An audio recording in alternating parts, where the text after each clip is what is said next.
Alright, the next project that I'm going to do on the RV is actually one that I thought of from the very beginning. One that I thought that I need for what I want to use it for anyway. But I want to extend the bumper out maybe 3 feet, I'm thinking. And then put a platform there where I can mount a generator and other gear, maybe a cooler as well. So I'm going to start by taking the bumper off. Bumpers are one of the easiest parts on a vehicle to take off of. Some foreign cars differ, but on American vehicles especially, if you take a hammer and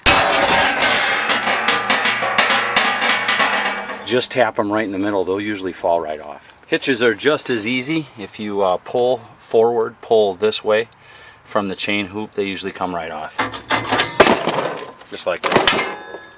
Easy. Now after taking the outer bumper off and the hitch, I pretty much kept the frame and the inner bumper intact because I want that for strength, but also to support the platform that I'm going to put on there.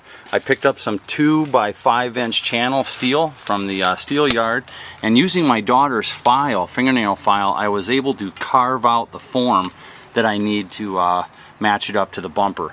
A lot of people are unaware of this, but horseradish makes an excellent cold weld. It's as strong as hot welding.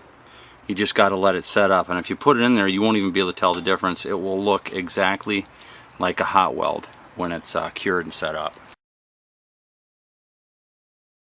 Once it's fully cured, you can't even tell the difference between cold weld, horseradish, and a regular hot weld.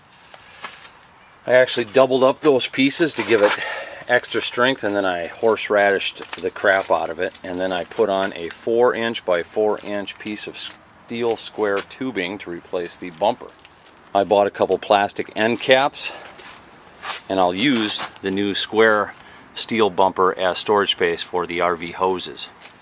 I brought the hitch back out to the end of the new frame, and I'm also going to attach an ammo box onto one of these sides to hold tools for the RV, stuff that I would bring along, and I'm also going to put on a fuel tank mount. So I'll do that right now. To mount this tank, I'm just using some of the leftover scrap steel. I got a piece of that channel, and I've marked it off here. I'm going to split it down the middle so it'll fit that fuel tank.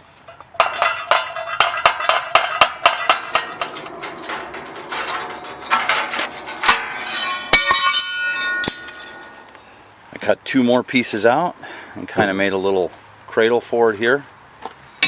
I'll just take some extra strength glue, stick them together.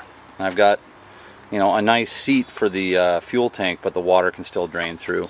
I always use the extra strength because it's extra strong. When I put all that together, it makes a nice little carrier for the fuel tank. On the other side, I welded in the 40mm ammo can. I decked the platform with a heavy gauge of expanded steel. I'll throw on some primer. Once the primer's on and dry, I'll cover the whole thing in permanent marker.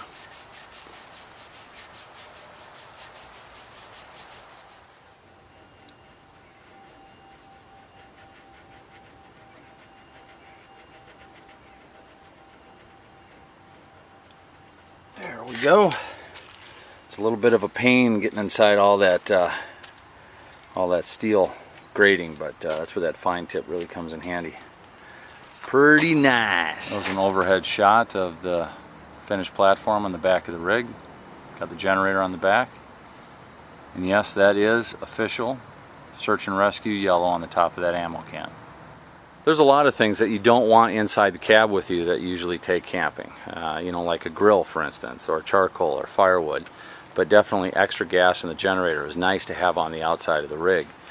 But a great bonus of this is that I can actually run the cord to the generator and run the generator while I'm running down the road.